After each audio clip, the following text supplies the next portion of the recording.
The AI space has taken off at a lightning pace in 2023. Each week, it seems like there's a new feature, new model, or new tool to explore. It seems inevitable that 2023 will be a year we remember for all of these advancements. Just this past week, Bard from Google was open to the public, OpenAI released the newest model, GPT-4, and Microsoft continues to allow new people to use what they've called New Bing off the waitlist. Just how good do these models compare? I wanted to know, so I pitted them head to head on a series of questions to see how each performed. So let's take a look. To test the models, it made sense to come up with a list of different questions that would test the capabilities across a broad range of things, everything from fact-based questions to those dealing with ambiguity and multiple interpretations, and some fun with things like math and riddles just to see how these tools would answer. For OpenAI, we're using the latest model, GPT-4, is running the latest version, and Bard is using the experimental version. Before we jump in, it's time to look at the user experience. If you look at OpenAI and Google's version Bard, they both take a very minimal approach to putting in the questions. GPT-4 really has no direction, just a bar at the bottom where you can put your results in. Bard, when you first log in, just gives you a couple of details on things you can ask it, and letting it know that it won't always get things right. New Bing gives you a long list of questions that you can ask it and lets you give feedback or convey different conversation styles, more creative, balanced, or precise. On looks alone, I'd have to go with OpenAI or Google's model. I like the simplicity. I don't need a lot of help. I prefer something clean. And I'll be honest, the New Bing really clutters my mind. I fully hate this, and I don't need the emojis or all of the context here. We'll see how brief or verbose the answers for each of these are. Let's get started. Starting out, we're not going to ask it anything more complicated than a fact-based question you could easily find yourself on something like Google. What is the capital of France? For the answer here from ChatGPT, you can see it's straight and to the point, Paris. New Bing gives you a lot more details and a context of where this really came from. It also prompts you in a conversational tone for additional questions. It lets you know that you can ask other things like the population or famous landmarks. If you look at the response from Bard, it also gives you additional details just right in the answer, giving you the population, and of course, a button where you can just Google it. It's interesting to see where the different strengths of these companies play out. OpenAI has really no other intention besides just getting you the answer. Microsoft, you can see, is trying a different approach since it knows people are going to be using this from in a new tab close to search, giving you the context and prompting you with additional questions, knowing that a lot of people aren't going to be familiar with using this type of tool. And Bard, for what it's worth, keeps it nice and simple, really building off what they've seen with people interacting with the knowledge graph, which are those big results that you see at the top of every Google search related to this, and of course, giving you an option to just Google it. You'll see in the following questions that each model builds on what the companies know best. So it's interesting to reflect on the way that it's displayed like this. For me personally, I still feel very cluttered with Bing, so it's not the top choice for me. I think I'm somewhere between OpenAI or Google for the answer. I'll have to give this one to Bard just based on the additional information it gave me. It feels like the right mix of not too much, not too little. Definition and explanation are equally important reasons why we go to a place like Google to get answers. It's interesting to see how chat models explain different questions. The point here is to get enough details to be correct, but also be brief enough that it's useful to the person who's doing the search. Looking at the answers, they all get it correct. OpenAI does a nice job of giving a very detailed description of what photosynthesis is and even summarizing the two different stages. I like the way that it's broken this up and given an overall summary at the bottom.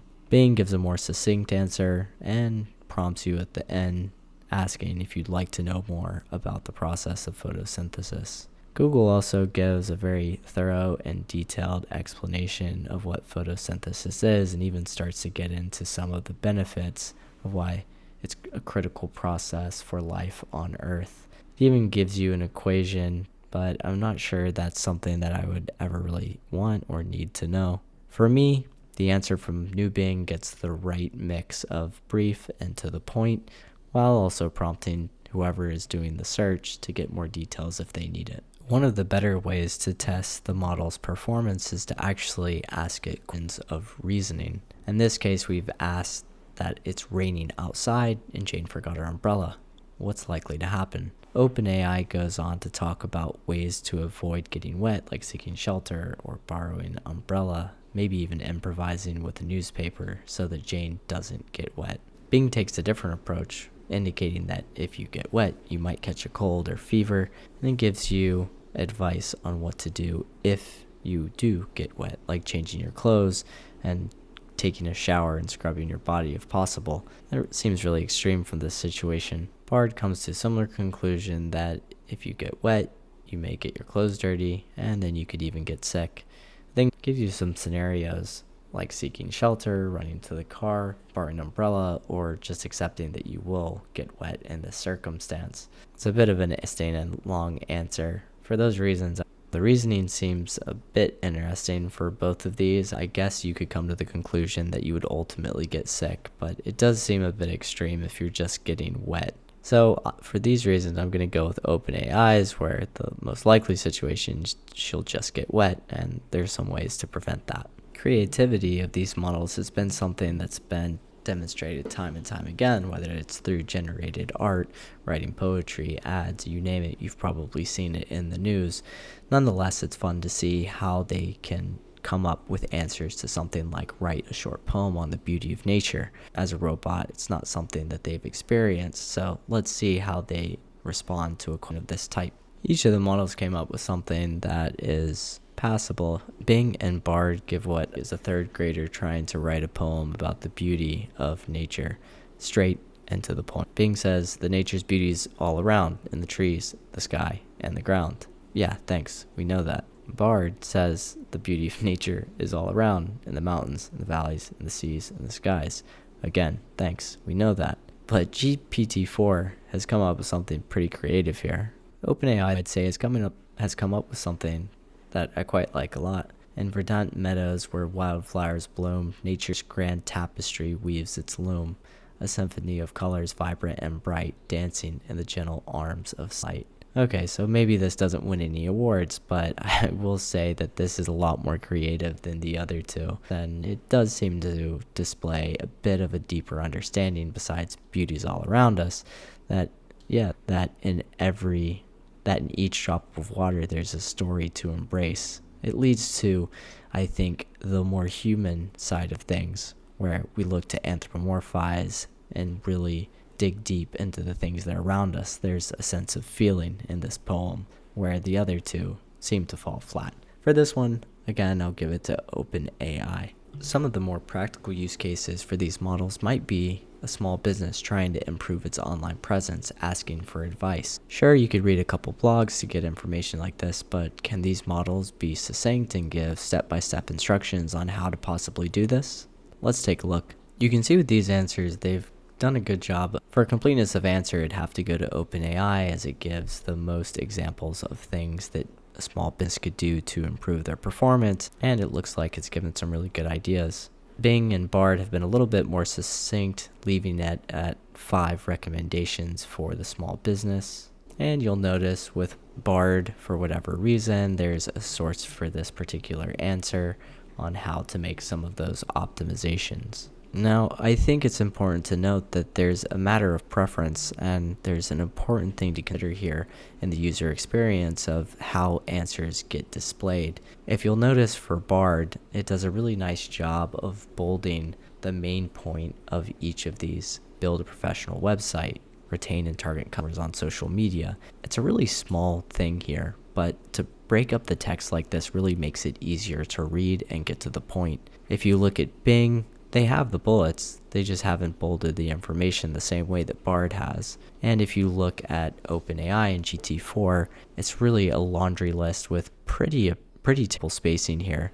My eyes gloss over. I think there's something to be said in the fact that sometimes being more brief can hold the user's attention. For these reasons, I would give this one to Bard just because I think it's displayed in a way that it's really easy to read, basically the same suggestions to the other two models, and the user experience just feels a lot crisper. Summarization is one of the abilities that I've used the most with these particular models. It's really interesting to feed really lengthy, complicated text and see how the model does at summarizing these. In this example, we fed it some text from a paper that was written, How AI Models Learn to Summarize Things, and a new way of doing this by training using the TR dataset from Reddit. Now, what's interesting is that all three models, in my opinion, have performed fairly poorly here. OpenAI gives a summary, but it almost feels like a regurgitation of what was put there.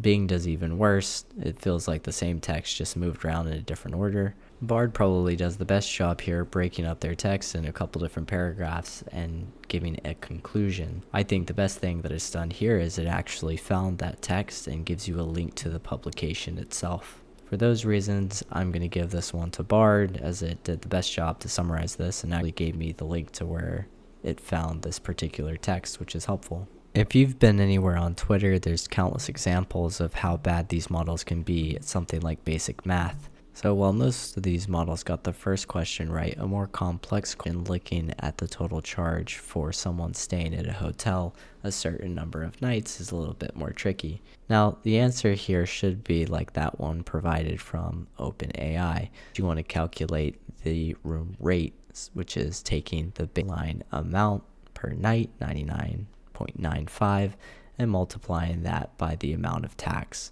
The answer here that ChatGPT is correct, $107.95 times X, which is the number of nights that you would be here. There's a one-time untaxed fee of $5, gets that perfectly correct.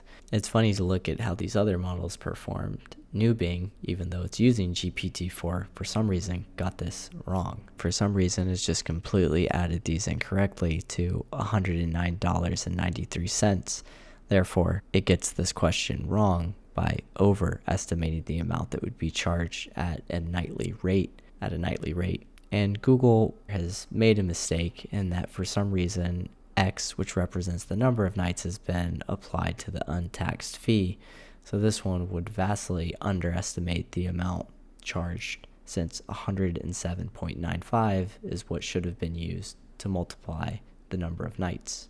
GPT-4 has lived up to what has been described by OpenAI as improvements specifically around math in this particular model. Just for fun, having the AI try to interpret and answer riddles is another way to test its knowledge and understanding of language. The riddle being, this thing, all things, devours birds, beasts, trees, flowers, gnaws iron, bites steel, grinds hard stones to meal, is kings, ruins towns, and beats mountain down. OpenAI does this perfectly, figuring out that this is a riddle from Tolkien's The Hobbit, asked by Gollum. The answer is time. Bing and Bard both get this correct, but neither identifies where it's from, which I feel like is helpful to know. And for some reason, Bing throws in a smiley face at the end, I guess trying to be fun, but I'm really not into all of the different emojis that new Bing has decided to throw into all of its answers. Based on this, GPT-4 performs the best.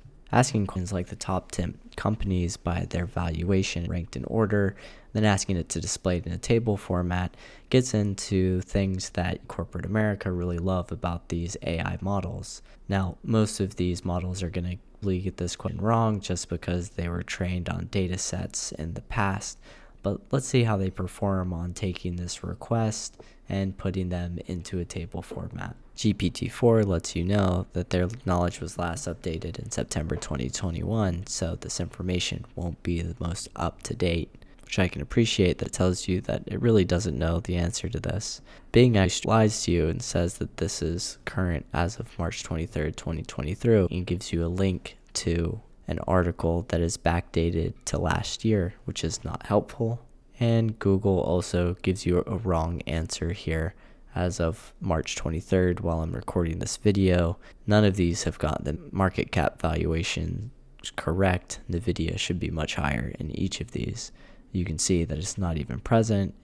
Since all of these are wrong answers, I'm going to have to go with OpenAI and GPT-4 since it clearly states that it probably give you a right answer for that. It's better to at least disclose that up front than believe that I'm getting the right answer and not getting that. After all these rounds, for those keeping track at home in this battle of the bots, OpenAI takes the prize. Now, while we've had a lot of fun asking these different questions, I think the true winners are ourselves. These models are only going to get better, and the small things that I've pointed out here that seem to plague them, whether it's its math skills or not having the latest information, whether it's this year, the next, or the coming years, I have no doubt that these will be things that will be easily improved over time. I think the exciting thing is that we all have access to these tools for now, and that we know that we're just at the starting point. If we can already be wowed by what these things can do today, just imagine how our minds will be blown in the future with the things that they're able to do. If you're anything like me, you're going to continue to use these tools as much as possible to figure out the limitations, to know when they might get things wrong, to be able to double check them, and to just push these models as hard and fast as we can until they get better and better through our own usage of them. I'm excited to see these companies each putting their own unique spin onto these models to push each other to come up with the best version. That's all for me. If you like this type of video, please hit subscribe, and as always, thanks for watching.